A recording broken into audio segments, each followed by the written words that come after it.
Dan kalian kalau mau marah sama matematika, marah sama orang ini. Kenapa? Karena matematika itu mudah sebelum ada aljabar.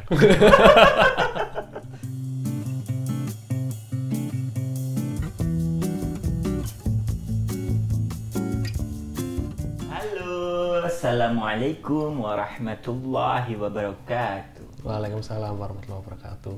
Sampai kok sampai juga. Ketemu Halo, lagi. berjumpa lagi dengan diskusi online di channel Kuriositas. Bersama saya Abdullah yang biasa dipanggil Dul, Dan bersama saya Kus. Khusal Zamlahani. Bungkus nanti ada di bawah di Ya. deskripsi. Silakan dilihat, kunjungi. Kita mau ngapain ini? Nah, aku mau berdiskusi tentang matematika ini, Khusal. Waduh, matematika. Iya. Susah sekali. Enggak susah. Ini menarik. Karena pas aku baca golden ratio ini atau rasio emas ini ya, dia juga disebut divine proportion. Waduh. Itu kalau bahasa Indonesianya itu kurang lebih proporsi ilahi gitu ya. Oke. Nah, selain itu rasio ini itu ditemukan di banyak karya para seniman legendaris. Contohnya? Leonardo DiCaprio. Waduh, salah. Lucu tadi. Leonardo da Vinci. Da Ya, Vinci. Nah, ini Itu salah di- satunya. Oh, ini. Ini karya. Saya Jempol dong. tahu loh langsung. Jempol dong. Ini karyanya Leonardo. Ini terus Terus Ada sama lagi? ini Mbak Lisa. Loh, Bukan yang ini. Maaf. apa? Yang ini. Nah, Walah, Mona Lisa, Iya. teman-teman. aku bilangnya Mbak Lisa. Terus ada lagi sejarah yang perlu Eh, mungkin nemunya gimana atau siapa yang nemuin? salah satunya yang bikin aku tertarik hal itu adalah jadi rasio emas ini ditemukan oleh banyak ilmuwan. Oke, jadi nggak ada satu ilmuwan tertentu yang menemukan gitu kayak Nggak. kayak teori relativitas Einstein gitu. Iya, enggak. Kayak gravitasi Newton gitu enggak ya? Ini itu orangnya berbeda-beda, terus pada tahun yang berbeda, pada tempat yang berbeda, dan kalau aku membaca sejarahnya ya, mereka seolah nggak sengaja gitu menemukan itu. Gitu. Lah yang kebetulan itu mendefinisikan adalah Euclid. Mendefinisikan dengan Oke. sangat sederhana itu Euclid. Euclid ini ilmuwan matematika yang hidup dari Yunani. Ya, dia hidup pada abad 3, Abad sekitar ketiga tahun 300 sebelum Masehi. sebelum Masehi, ya. Gini mendefinisikannya Euclid. Euclid itu mendefinisikan dengan misalkan ada sebarang garis, yang ini A, paling kanan ini A, A, paling kiri itu sini B, B, yang di Sini antara ada C. dua titik ini ada C. Tapi tidak membagi sama panjang. Oke. Nah, kalau Euclid bilangnya itu extreme and mean ratio. Jadi Oke. rasio yang ekstrim gitu loh. Nggak sama panjang, tapi membagi berbeda, tapi tidak sama panjang. Ini penggambarannya udah selesai apa belum? Tangan Ini. saya capek soalnya. Oh ya, taruh dulu. Oke, taruh taruh dulu. Biarin ini masih ada. Oh, kok. masih ada garisnya. Masih ada garisnya. Nggak jatuh ya? Nggak jatuh. Nggak perlu ditahan. Nggak usah. Loh? Lah, golden ratio itu memenuhi jika AB itu garis seluruhnya, Seluruhnya. terus yang AC, AC itu garis panjang, panjang, potongan yang panjang ya. yang BC itu Oke, potongan, potongan yang pendek. Jadi garis keseluruhan, garis panjang, sama garis pendek. Oke. Nah, golden Terus? rasio emas itu memenuhi jika AB garis keseluruhan Keseluruhan AB. dibanding garis panjang Hmm. itu sama dengan, lihat dulu ya. AB yaitu garis yang AC garis yang panjang dibagi CB garis yang CB pendek. garis yang pendek. Oh iya ya. Jika Saya ulangi. Nah, Saya ulangi. Oke, jadi golden ratio itu kalau ada satu ruas garis ya. Titik A, titik B, titik C di tengah-tengah. Bukan itu, tengah loh ya. Oh iya, sorry. Di antaranya. Titik C di antara AB. Sehingga kalau diukur itu yang seluruhnya dibanding yang panjang itu sama dengan yang panjang dibanding yang pendek gitu. Iya, jika memenuhi itu. Oh, I see. Terus? Nah, itu definisi dari Euclid. Nah, terus selain Euclid mungkin ada lagi? Katanya tadi kan banyak. Banyak. Siapa lagi selain Euclid? Ada namanya, saya melihat catatan saya ya. Karena saya nggak hafal. Ada yang namanya tuh Claudius Ptolemy. Oke. Claudius Ptolemy, ilmuwan Itu? Mesir, hidup pada abad pertama Masehi. Oke. Nah, itu kan udah berbeda tahunnya kan? Oh iya. Tahunnya Euclid sama tahunnya Ptolemy. Ada sekitar 200-an tahun gitu, 200-300-an tahun gitu. Karyanya itu, dalam karyanya itu terdapat atau mengandung rasio emas. Oh, itu. Kalau Euclid kan pakai garis biasa. Kalau Ptolemy ini ketika dia mengkonstruksi pentagon. Pentagon adalah bidang yang punya sisi 5. Oh, segi 5 gitu ya. Iya, kayak, segi 5. Segi 5. Terus? Oh, I see. Presentasinya seperti ini ya. Oh, langsung jelas sekali. Iya. Setelah ada presentasi. Anda hebat. Terus? Nah, itu berada di bukunya Ptolemy yang namanya The Almagest. Ini nggak tahu ya bacanya kayak gimana. Mungkin ada yang mau mengoreksi, silahkan tulis di kolom komentar. Iya, silakan. Barangkali ada yang paham lebih banyak daripada kami. Itu yang Ptolemy. Ada lagi di tahun yang berbeda lagi. Oke. Itu namanya Papus dari itu Alexandria. Oke, Alexandria Mesir ya. Mesir. Tuh di tahun benar, aku lihat dulu. Kok nggak ada? Tidak ada di catatannya. Di catatannya nggak ada. Iya. Oke, dia gimana? Cara nemuinnya gimana? Nanti aku tulis di sini ya. Papus. Nanti kita cari tahunnya. Kalau nggak nemu ya udahlah. Papus Alexandria. Mohon maaf. Itu hampir sama kayak Ptolemy. Karyanya itu mengandung unsur golden ratio. Oke. Ya, dia mengkonstruksi dekahedron. Dekahedron itu adalah seperti ini. Wow, jelas sekali. Ada gambar di sini, jadi semakin jelas. Anda bisa aneh ternyata ya. Dan icosahedron. Yaitu adalah bentuknya seperti ini. Wow, jelas sekali. Saya langsung paham. Iya. Karena saya kesulitan menjelaskannya. Jadi nanti aku saya bantu pakai gambar ya. Seperti itu. Iya. Tuh. Terus ada lagi nggak selain ada lagi? Oh, ada lagi. Iya. Ini cukup terkenal, namanya Al-Khwarizmi. Oh iya, saya tahu itu. Ya, terkenalnya karena Al-Jabar. Dan kalian kalau mau marah sama matematika, marah sama orang ini. Kenapa? Karena matematika itu mudah sebelum ada aljabar. Ya, yang bikin sulit adalah Al-Khwarizmi. Iya. Marah sama dia kalian. Tapi dia sangat berjasa. Segala masalah, hampir ya, nggak bisa bilang segala, hampir semua masalah bisa direpresentasikan dengan aljabar. Itu keuntungannya. Ini intermezzo.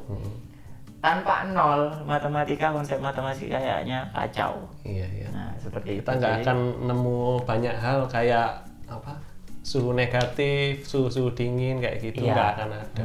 Nggak ada. Terus sepertinya perkalian juga nggak akan muncul nanti kan. Iya. Seperti itu. Jadi meskipun dia nyekelin, tapi dia memilih berjasa besar bagi perkembangan ilmu pengetahuan gitu ya. Nah, itu Al-Khwarizmi juga menemukan golden ratio. Oke, itu gimana dia nemuinnya? Menemukannya itu dari definisinya Euclid dia menggunakan aljabar. Jadi nah, seperti ini. Seperti ini. Aku tulis di sini ya, saya. Gimana? Nah, seperti ini. Kayak gabungan dari definisinya Euclid. Nah, Euclid itu punya definisi seperti ini, golden ratio, yaitu perbandingan ekstrim dari sebuah garis. Kurang ke sini. Ini A, titik A, ini titik B, ini titik C. Gini ya. Euclid bilang perbandingan golden ratio itu perbandingannya seperti ini. AC per CB sama dengan AB per AC. Jadi kalau aku biar enak dipandang, aku buat AC garis yang panjang itu per CB garis yang pendek ya. Terus garis yang panjang lagi yang lebih besar AB dibanding sama garis yang juga lebih besar, relatif lebih besar, AC. Nah, itu definisi dari Euclid. Nah, dari sini dimisalkan kita masuk ke yang pembuktian sama Al-Khawarizmi. Kita misalkan ini V. Jadi AC itu V, terus CB itu 1. Seperti itu. Jadi ini kita menggunakan aljabar. Caranya kita substitusikan perbandingan ini dengan V dan 1. AC itu V per CB apa? 1. AB nya V plus 1. Total panjangnya itu ya. Betul. AC itu V. Nah, dari sini pasti tahu dong kelanjutannya gimana. Dikalikan silang. V kuadrat sama dengan V plus 1. Ya. Jadi kita pindah ruaskan seperti ini. Nah, dari sini kita bisa cari nilai dari V, yaitu nilai dari rasio emas. Kita punya rumus ABC, masih ingat? Tentu, sudah lupa dong. Oke, kita browsing ya. Browsing dulu. Kita browsing. Nah, kita udah langsung nemu karena udah disiapkan tadi.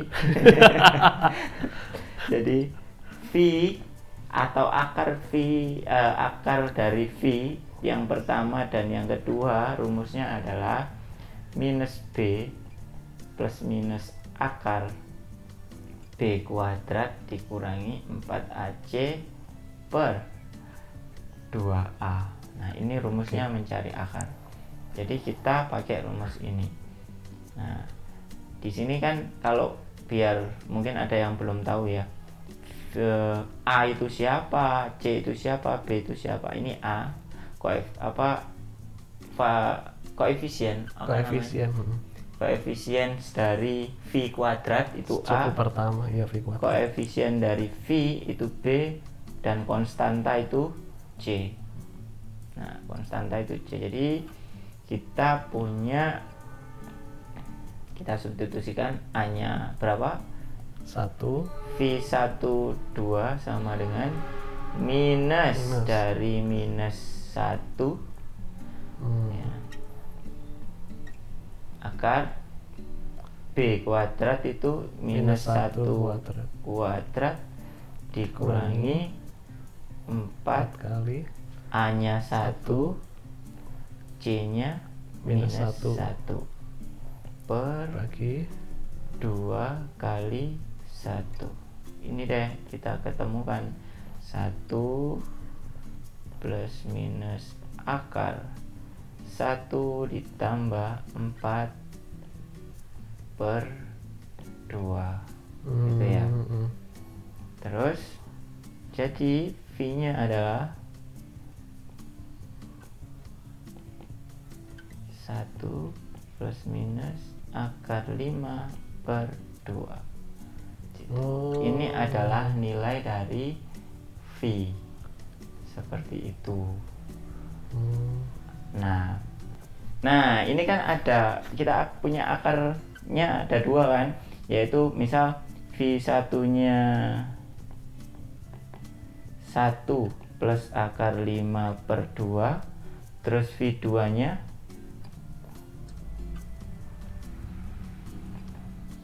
1 dikurangi akar 5 per 2. Nah, agar nilai V itu lebih besar dari 1, ya, yang memenuhi jadi yang akar pertama. Oh, yang ditambah itu ya? Iya. Kalau ini kan kurang, V ini kurang dari 1. Kalau ini V ini lebih besar dari 1. Jadi yang digunakan adalah yang ini. V1. Oh gitu Ya, ternyata. seperti itu. Oke. Jadi bilangannya itu ketemunya, kalau kan itu ketemu 1,6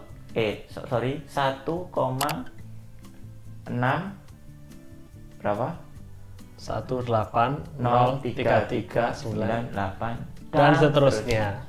Oke. Jadi ini kayaknya ini bilangan irasional ya. Soalnya kan tadi ada akar 5 gitu terus. Oh iya. Iya kan? Iya, dia termasuk bilangan irasional. Jadi buat yang belum tahu, bilangan irasional itu salah satu ciri-cirinya itu kalau ditulis ya, nanti ada di sini, dia yang bikin animasi nanti.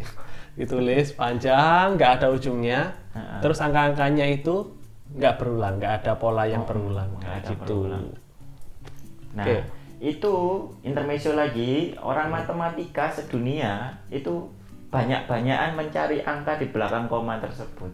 Bilangan pi yang 227 itu kan untuk menghitung luas lingkaran. Nah itu orang matematika seluruh dunia ini ya yang mau mencari itu berlomba-lomba panjang-panjangan paling panjang, jadi di belakang koma paling panjang karena tidak berulang, jadi setiap yang menempuhkan itu masuk Guinness of the Record gitu. Gitu. Terakhir saya coba cek ya, terakhir paling panjang ini berapa banyak? Ini belum ketemu, tapi ada orang yang menghafalkan pi itu sampai 70.000 digit. Wow. Gokil. Wow. Gokil.